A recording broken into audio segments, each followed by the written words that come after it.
back. We are nearly at that halfway point, and maybe it's a good time to do a check-in on your finances. Just make sure you're on the right track to end the year strong. Nobody wants to hear that, do they? Right? Financial instructor Michael Mazaran from the Retirement Education Foundation is here to tell us, how do we do this mid-year financial review? And really, you should kind of bite the bullet and do it, right, Michael? Should we all be doing this? Everyone should be doing this because people set goals in January, and then like clockwork, by February for a lot of people, it's honestly out of mind. But really, if we're going to set the goals early, let's check back in. We're halfway through the year now. Let's check back in to see how we're doing on things like spending, on saving, on budgeting, because if we just set goals and then forget about it, we're not going to stick to those goals. Yeah.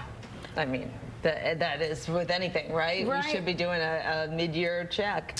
And really, so with inflation, now inflation is falling. And this is a little tricky for a lot of people because even though inflation is falling, inflation measures the price increases. So inflation is falling, meaning prices are still rising, just not as fast as they were before. Okay. So 3% inflation versus 8% inflation we saw back in 2022.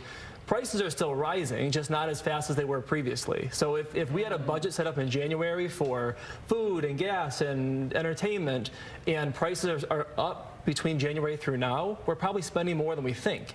And that's especially when inflation's high, that's when budgets start to get leaky. We assume we're spending $300 a month dining out, and then we check our credit cards and go, oh, holy smokes, it's actually closer to $450 or $500 a month, whatever the numbers are. And so trying to nail those things down can go a long way. Is it better to look at percentages or a dollar amount when you're setting your goals for where you want to be? So either can work. Really, a dollar amount kind of helps keep people grounded. I think percentages can get a little theoretical for some people. So looking at the dollar amounts can help keep you grounded. Right. And maybe avoid the unnecessary spending. So Michael, my question is this, because my husband, who's pretty buttoned up with the finances, he did this recently. He did an assessment of a whole year of spending where he categorized everything.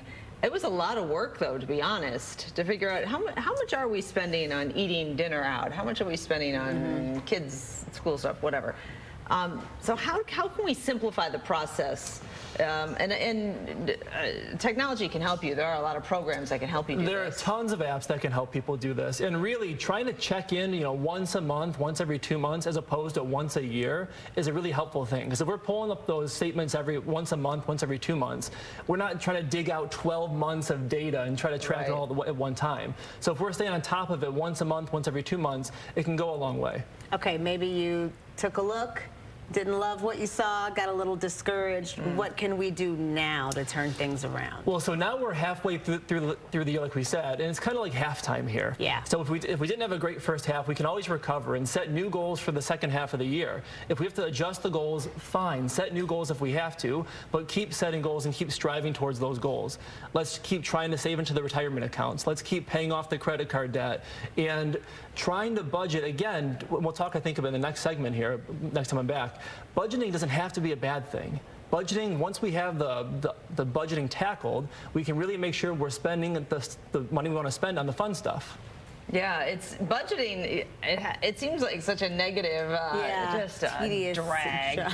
But really, we should be embracing it. Like, all right, we should be. A lot of people who we talk to at the classes that the charity teaches, they will explain to us, listen, once I have the budget tackled, now I know I have the extra $300 a month of fun money, and I can go spend the fun money with no guilt, with no bad feelings, because I know that I'm tackling my other stuff first. Yeah, financial freedom. Tell everybody how they can reach all those classes and all that good stuff that you guys offer. Sure. So retirementplanningedu.org is the website. We've got lots of online videos, white papers, calculators, quizzes. There's a lot of stuff there. Oh boy. He said quizzes. I heard it too. They're fun quizzes.